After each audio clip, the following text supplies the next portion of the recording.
तो ये कोई जॉब आप, ये कोई एजेंट नहीं था बीच? और मेरा 1.5 महीने में डिसीजन आ गया था। कितनी जॉब्स अप्लाई की होंगी आपने? आपके पास स्किल है तो आप आ सकते हैं। कि फैमिली का वीज़ा लोग कहते हैं कि आप यहाँ आने के बाद अप्लाई करना।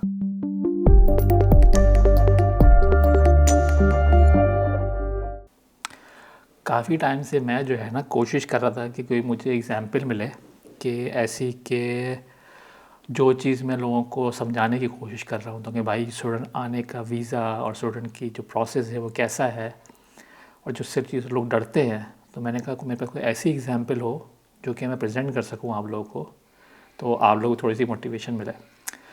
तो मुझे बेसिकली कुछ टाइम पहले, पिछले साल की बात है, कि मुझे यूट्यूब से एक हमारे एक भाई हैं रिजवान भाई, उन्होंने मुझे कांटेक्ट किया और मैं उनको नहीं जानता था पहले, उससे पहले से। तो उन्होंने कांटेक्ट करके पूछा, थोड़ी सी इन्फॉर्मेशन मांगी थी उन्होंने मुझसे कि यार वर्क मैं अप्लाई कर रहा हूँ, इसमें ये चीज़ें है, तो ऐसा तो नहीं कोई फ्रॉड है ऐसी चीज़। तो उन्होंने थोड़ी सी इन्फॉर्मेशन मुझसे मांगी, वहीं से मेरा इनसे कॉन्टैक्ट स्टार्ट हुआ था। और उसके बाद जो हुआ, आज हम उनकी ज़बान ही सुनेंगे उसके बाद क्या क्या हुआ, प्रोसेस कैसा रहा और चीज़ें कैसी रही, कितनी मुश्किल रही, कितनी आसानियाँ रही। तो बस, तो हमारे साथ है रिजवान भाई। रिजवान भाई पहले तो अस्सलाम वालेकुम सर, कैसे हैं? वालेकुम अस्सलाम इमरान भाई, कैसे हैं आप? ठीक हैं? अल्हम्दुलिल्लाह अल्हम्दुलिल्लाह। रिजवान भाई, हमारे कांटेक्ट आपस में हुआ था यूट्यूब के थ्रू, जो कि लोग समझते हैं कि यार बहुत ही अजीब सी बात है, लेकिन ये कि मैं आपको इससे पहले जानता नहीं था और जी बिल्कुल। कैसे हम यहाँ पहुँच गए आज। अब हुआ कुछ ऐसा कि यार इस वक्त जो चल रहा है ना मसला, इस वक्त मसला ये है कि हर कोई या तो अपनी दुकान लगा के बैठा हुआ है कि भाई मैं वीज़ा लगवा दूंगा, मैं ये कर दूंगा, मैं वो कर दूंगा, या लोग डरा रहे हैं लोगों को कि भाई स्टूडेंट तो आप आ ही नहीं सकते, और स्टूडेंट आने के ये मसले हैं, ये मसले हैं, ये मसले हैं, मसाइल हैं। तो मुझे आप ये बताइए, पहले तो अपना थोड़ा सा इंट्रोडक्शन करा दीजिए कि आप हैं कौन, क्या करते हैं, क्या कर रहे थे इससे पहले। जी पहले मैं दुबई में था, तो तकरीबन 13-14 साल मैंने दुबई में गुजारे, कंपनी में काम कर रहा था। बेसिकली दुबई बहुत अच्छा है, लेकिन सेफ्टी वगैरह सब बहुत अच्छी है, लेकिन वहाँ फ्यूचर नहीं है। तो मैं काफ़ी अरसे से ट्राई कर रहा था कि यूरोप की साइड मूव होना चाहिए। तो इस काफ़ी आपकी वीडियोस वगैरह देखी, फिर आपसे रब्ता हुआ, बहुत एजेंसीज में भी गया, लेकिन वो कुछ सही नहीं है। एजेंसीज कहते कुछ हैं और काम लटका देते हैं, मतलब काम करते नहीं हैं। तो अक्सर मैं वीडियोस देखता था, आपकी वीडियोस देखी। तो मैं ऑनलाइन अक्सर मैं मतलब जॉब सर्च करता था अपनी फील्ड के हवाले से, तो सीवी सेंड कर देता था काफ़ी कंट्रीज़ में। तो स्वीडन में भी काफ़ी कंपनीज में मैंने सीवी सेंड तो किए हैं। आपका जो बैकग्राउंड है, अगर मैं बैकग्राउंड पूछूँ, आपका बैकग्राउंड क्या है, मतलब आपकी एजुकेशन, फॉर एग्जांपल एजुकेशन क्या है, काम का एक्सपीरियंस क्या है, स्टूडेंट आने से पहले क्या था आपका? मैं ऑटोमोटिव की फील्ड में हूँ, मतलब ऑटोमोटिव पेंटर हूँ। तो एजुकेशन मेरी मैट्रिक नहीं है, मतलब मैट्रिक मैंने नहीं किया। तो मैट्रिक नहीं किया था, तो मेरी ऑटोमोटिव की फील्ड है। तो इसका मतलब ये है कि ज़रूरी नहीं है भाई, अगर कोई यूरोप निकलना है, कि आपकी एजुकेशन भी अगर आपको काम आता है तो आप कर सकते हैं। आपके पास स्किल है तो आप आ सकते हैं, कुछ ऐसा मुश्किल नहीं है। स्वीडन बहुत अच्छा है, मैं को तकरीबन 2 महीने स्वीडन में हो गए। बहुत अच्छे माहौल है, बहुत अच्छा यहाँ पे रहन सहन है। तो बहुत अच्छा है स्वीडन। तो आप अगर, मतलब एक चीज़ होती है ना कि आपने सोचा कि ठीक है यार मुझे वहाँ के फ्यूचर नहीं है, तो आप फ्यूचर किस हिसाब से सोच रहे हो कि फ्यूचर नहीं है वहाँ पे? दुबई में नहीं था क्योंकि भाई पाकिस्तान से इतना करीब यार, 1-1.5 घंटे की फ़्लाइट। दुबई में देखे मैं 14 साल रहा, जितना भी टाइम मैं वहाँ गुजारूँ, जब जॉब गई तो आपको अपनी होम कंट्री जाना ही पड़ेगा। तो यहाँ फ्यूचर के ऐसा है ना कि आप अपनी फैमिली के लिए फ्यूचर देख सकते हो। यहाँ पे स्कूल्स फ्री हैं, मेडिकल वगैरह फ्री हैं।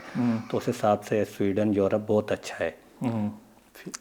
तो आपने पहला प्रोसेस स्टार्ट किया था, तो आपने पहले सोचना शुरू किया कि भाई आपने पहले डिसाइड किया पहले यूरोप जाना है, जी कौन से कंट्री जाना है ये नहीं, यूरोप जाना है। जी। फिर आपने डिसाइड किया कि आपने कंट्रीज अप्लाई करना शुरू किया और आपने सर्च करना शुरू किया इसमें। तो जहाँ पे आपने कोई और कंट्री में अप्लाई किया था इसके अलावा, क्या मतलब कि जॉब्स वगैरह? काफ़ी कंट्रीज़ में मैं करता था। तो यूरोप की काफ़ी कंट्रीज़ में करता था, लेकिन स्वीडन से मुझे एक ऑफ़र आई। यहाँ के एम्प्लॉयर ने मुझे, मतलब ऑनलाइन मैंने सीवी डाली थी, कुछ टाइम बाद उसने मुझसे कांटेक्ट किया।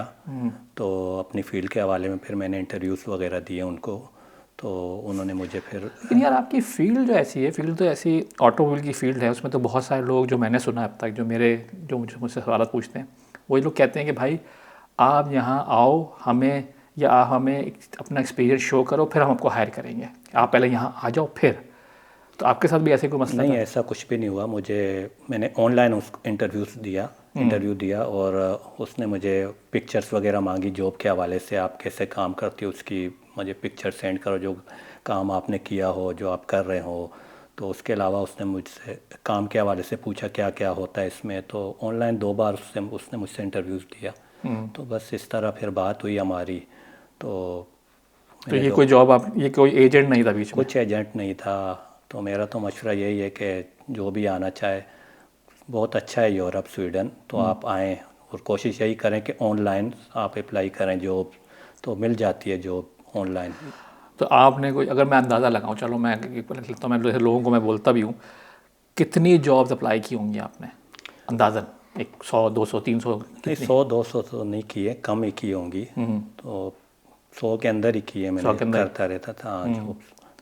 तो इसका मतलब ये है कि आपको कम जॉब अप्लाई करके भी आपको फ़ायदा हुआ है, और आपको एम्प्लॉयर मिल गया जिसने आपको विदाउट कोई ज़्यादा मतलब मसले मसाइल क्रिएट किए बगैर आपको, उन्होंने आपको वर्क परमिट दे दिया मुझे। तो वर्क परमिट का जो आपका प्रोसेस था, जो उसके बाद जब जॉब आपकी हो गई, आपने उसने ऑफ़र दे दी, सब कुछ हो गया, एक्सेप्टेंस, और क्या आपने, एक और चीज़ मुझे पूछनी है, तो जो आपका एम्प्लॉयर था उसको पता था पहले से कि वर्क परमिट की रिक्वायरमेंट क्या है, जो वीज़े की के इतनी सैलरी होनी चाहिए और ये इंश्योरेंस होनी चाहिए, उसको पता था पहले से ये चीज़ें? उसको सब पता था कि मतलब कितनी सैलरी होनी चाहिए, तो उसने मुझे सारा बताया, इन्फॉर्म किया था कि ये यहाँ पे इस तरह का काम होता है, ये फील्ड है यहाँ पे। तो सब उसने मुझसे बात की थी, फ़ोन पे इंटरव्यू लिया था मुझसे सारा, उसने बताया, आपको गाइड भी कर दिया पहले से गाइड ही? भी किया, कर दिया था सारा कि क्योंकि होता है ये, कभी कोई शौक लगता है ना, अब अगर आप आए, को पता ही नहीं कि भाई मेरी इंश्योरेंस भी होगी, मेरी ये भी होगा, मेरी सैलरी इतनी है कि वर्क परमिट के लिए काफ़ी है कि नहीं, तो वो सब चीज़ें उसने पहले से बता उसने दी। मुझे पहले से बता दी कि आपकी सैलरी इतनी है कि वर्क परमिट ईजिली आपको मिल जाएगा। तो जब वर्क परमिट का जब कहानी आई कि चलो ठीक है वर्क परमिट अप्लाई करना है आपने, तो वो प्रोसेस कैसा था आपका? वो प्रोसेस उसने कहा था कि हम लॉयर करते हैं, लॉयर के थ्रू करवाते हैं हमारी कंपनी, तो ये लॉयर के थ्रू के आप रिजेक्ट नहीं होगा। तो मेरे डॉक्यूमेंट्स भी सारे कंप्लीट थे। तो मैंने फिर उसने लॉयर से बात की, तो फिर मैंने अपने सारे डॉक्यूमेंट्स भेजे और मेरा 1.5 महीने में डिसीजन आ गया था। हाँ, ज़बरदस्त। तो इसका मतलब ये है कि तो लॉयर के पैसे भी आपने दिए? वो भी मैंने दिए थे लॉयर लॉयर के के पैसे आपने दिए? पैसे। यहाँ का वो रूल है ना, तो फीस अपनी पे करनी पड़ती है। फीस इतनी नहीं है जो लॉयर वगैरह की या वीज़ा वर्क परमिट की। नहीं, तो वीज़े की फ़ीस आपने दी थी या लॉयर की फ़ीस आपने? दो चीज़ें अलग अलग फ़ीस है, लॉयर तो अलग फ़ीस लेता है, वीज़े की फ़ीस मैंने दी थी। वीज़े से आपने दी थी? अच्छा अच्छा, बाकी उन्होंने अपना खुद ही और हिसाब किया। तो इसका मतलब आपका बड़ा अच्छा एम्प्लॉयर है भाई, सारे काम करके दे रहा है आपको। तो तो इसका मतलब ये कि आपने कहा 1.5 महीने वीज़ा आया आपका? 1.5 महीने में मेरा डिसीजन आ गया था।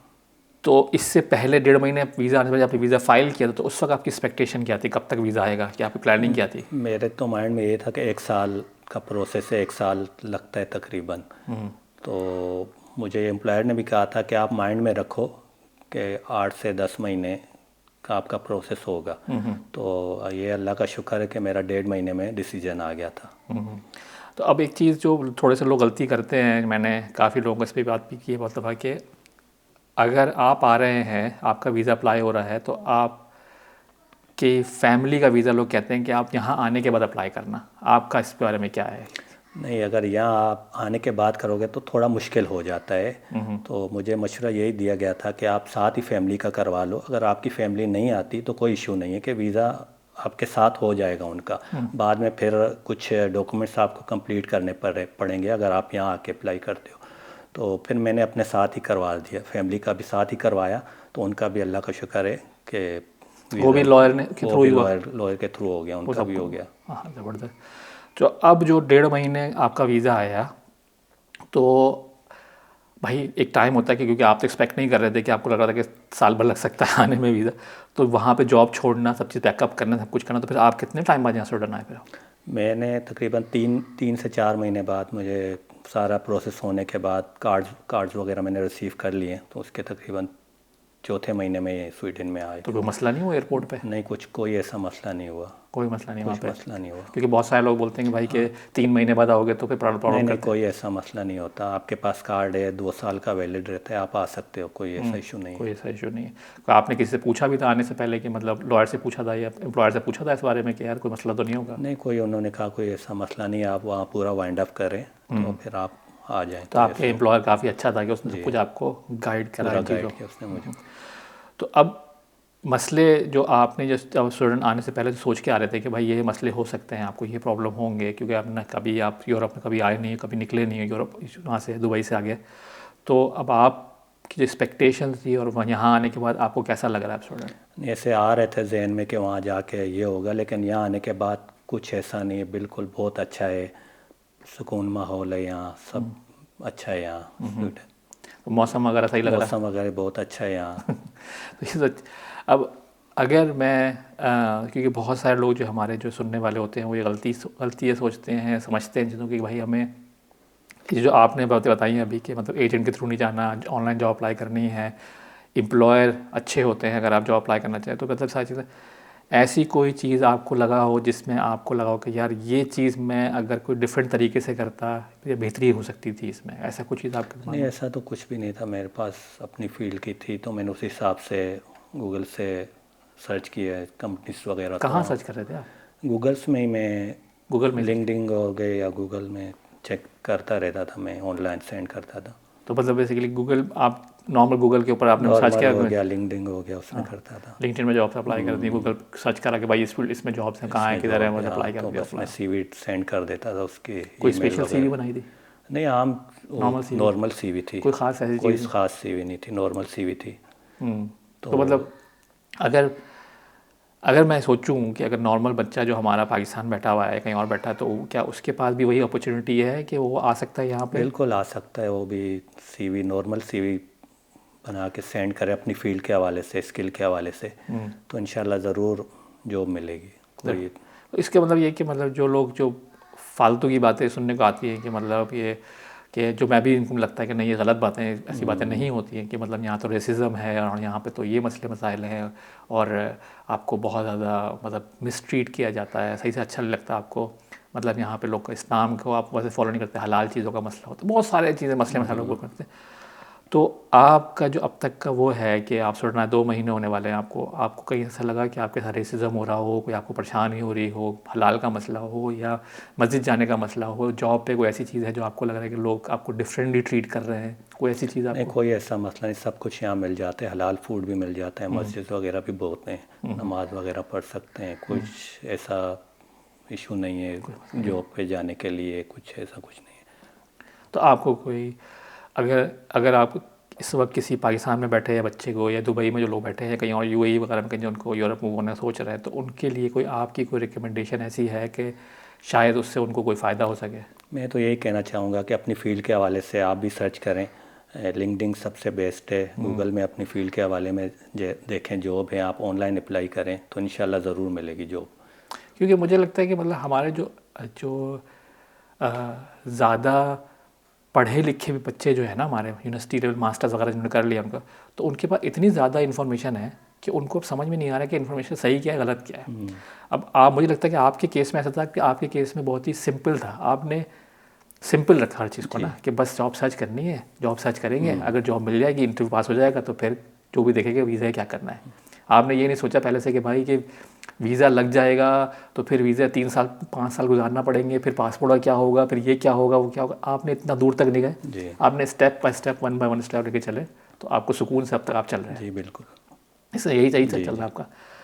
तो लास्ट में मैं इसी वजह से पूछना चाहूँगा आपसे कि मतलब जो बहुत बड़ा मसला, एक जो हमारा जो एक फड्डा रहता है, हमेशा लड़ाई रहती है हमारी यूएई वालों से, वही कहते हैं कि भाई यूएई की लाइफ ज़्यादा बेहतर है। आपके से 2 ही महीने हुए हैं, लेकिन मैं बस फिर भी पूछना चाह रहा हूँ कि यूएई की लाइफ जो है ना, अलग मज़े हैं, वहाँ की अलग तफरी है, वहाँ पे ये है, वहाँ पैसे सेव हो जाते हैं और ये जाता है, और यहाँ पे हम टैक्स पे कर रहे हैं तो पैसे भी सेव नहीं होते, ये भी नहीं होते। तो आपका अभी तक का 2 महीने का जो आपका वो है खर्चा वगैरह निकाल के आपको लगता है कि ठीक है, वो बात तो खैर नहीं आएगी, मैं डिनाई नहीं करता इस चीज़ को कि वो बात आ जाएगी कि वहाँ तो सिस्टम अलग है, लेकिन आपको लगता है कि एक फैमिली यहाँ पे सरवाइव कर सकती है और फ्यूचर अपना देख सकती है? ये बिल्कुल देख सकती है, फैमिली यहाँ आके अपना मतलब फ्यूचर देख सकती है। अगर वहाँ पे मतलब दुबई में ये है कि टैक्स अगर नहीं है, खैर वहाँ तो अभी भी टैक्स वहाँ उन्होंने अभी कर लिया है, लेकिन फिर भी वहाँ पे हॉस्पिटल्स हो गए, स्कूल्स वगैरह हमें फ़ीस पे करनी पड़ती है। यहाँ अगर टैक्स है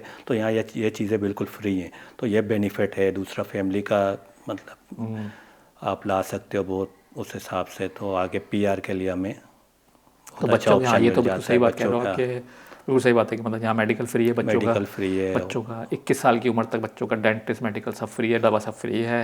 आप हमारा भी ऑलमोस्ट फ्री होता है, हमें सिर्फ साल का सिर्फ 1400 क्राउन देने होते हैं साल, पूरे साल के अंदर, और उसके बाद हमारा कहीं भी चले जाएं आप सब कुछ हमारा फ्री है। तो ये हमारे मतलब ये तो है चीज़ें यहाँ पे। और जहाँ तक मेरी नॉलेज है दुबई वगैरह में आपको इंश्योरेंस लेनी पड़ती है। इंश्योरेंस लेनी पड़ती है, वहाँ पे करने पड़ते हैं इंश्योरेंस के, हॉस्पिटल्स के, स्कूल्स के। तो यहाँ ये चीज़ें फ्री हैं। हाँ यहाँ स्कूल बिल्कुल फ्री है, स्कूल यहाँ फ्री तो है, मेडिकल फ्री है।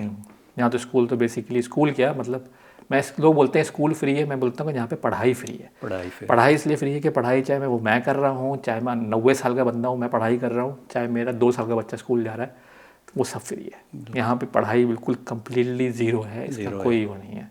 तो ये सबसे अच्छी बात है, बहुत अच्छा बेनिफिट है ये। और दुबई वगैरह में काफ़ी महंगा है, वो काफ़ी महंगा है। मैं वहाँ वहाँ भी कैटेगरी है शायद जी, कि कौन से अच्छे स्कूल है, ख़राब स्कूल है, मिडिल स्कूल है, बहुत महंगी है वहाँ पे पढ़ाई। सही सही सही। बस ये था रिजवान भाई, बहुत बहुत शुक्रिया आपका, आपने अपना थोड़ा सा एक्सपीरियंस शेयर किया, क्योंकि ऐसी एग्जाम्पल मिलना ना ये बहुत मुश्किल होता है। मुश्किल से मतलब ये है कि लोग अपनी शेयर नहीं करते जाते अपनी इन्फॉर्मेशन, और पता नहीं क्यों डरते हैं, आई डोंट नो। लेकिन ये है कि हम अगर ऐसी इन्फॉर्मेशन और ऐसी एग्जाम्पल शेयर करेंगे तो बाकी लोग भी मोटिवेट होंगे और बाकी लोगों को भी लगेगा यार ये चीज़ पॉसिबल है। तो बस यही था आज का, बस ये था रिजवान भाई के साथ मेरा छोटा सा इंटरव्यू, और होपफुली आप लोगों को कुछ हेल्प मिलेगी इस चीज़ से। और अगर कोई हमसे गलती हो गई हो, कोई ऐसे लगा हो आपको इन्फॉर्मेशन गलत है, तो प्लीज़ ज़रूर कमेंट्स में बताइएगा, और अपना बहुत ख्याल रखिएगा, दुआओं में याद रखिएगा। अल्लाह हाफ़िज़।